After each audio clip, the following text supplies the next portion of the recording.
Moi, je l'ai appris, c'est des filles qui suivent ma page, qui m'ont contacté en disant « Hey, Bianca, t'organises un concours? » C'est des fausses pages là, qui te demandent des informations personnelles pour aller chercher tes informations bancaires. Un concours bidon pour gagner 1000 $, un faux concert virtuel ou encore la promesse de pouvoir visionner gratuitement un film toujours à l'affiche au cinéma. Ces propositions bien différentes ont pourtant toutes le même but: vous amener vers 7 pages d'inscription qui proposent un essai gratuit en échange de vos informations de carte de crédit. Depuis plus d'une décennie, cette arnaque pullule sur la toile. Mais pour la première fois, nous avons découvert que plusieurs de ces concours, concerts et diffusions bidons sont l'œuvre de sous-traitants d'une société montréalaise nommée AdCenter, et que ces fausses promesses servent à appâter les internautes vers les sites web d'une autre entreprise nommée Hayuna International, située à la Barbade.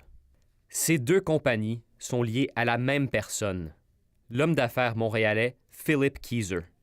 Les internautes qui se font prendre au piège sur les sites de Hayuna International sont rapidement déçus. De l'autre côté du formulaire d'inscription, le concert ou le film promis n'existe pas. Ils retrouvent plutôt une librairie multimédia composée notamment d'œuvres inconnues ou libres de droit. Pour ceux qui oublient de se désabonner, l'essai gratuit se transforme rapidement en forfait, pouvant coûter jusqu'à 64 $ par mois. Les montants perçus auprès des clients individuels ne sont pas énormes, mais nos recherches démontrent qu'ils sont des milliers à se faire flouer partout à travers le monde. Avec ce stratagème, l'empire lié à Philip Keyser génère des dizaines de millions de dollars par année. La plupart des schèmes frauduleux au cours des années se sont un peu raffinés, je dirais. On a réalisé que si on veut avoir plus de chances de succès, il faut y aller avec des petits montants, mais y aller au volume. Les activités d'AdCenter ne sont pas illégales en soi, mais celles de ses sous-traitants pourraient l'être. Des avocats spécialisés nous disent que leur publicité trompeuse et l'impression générale de gratuité que dégagent les sites web de Hayuna International pourraient contrevenir à la loi canadienne sur la concurrence.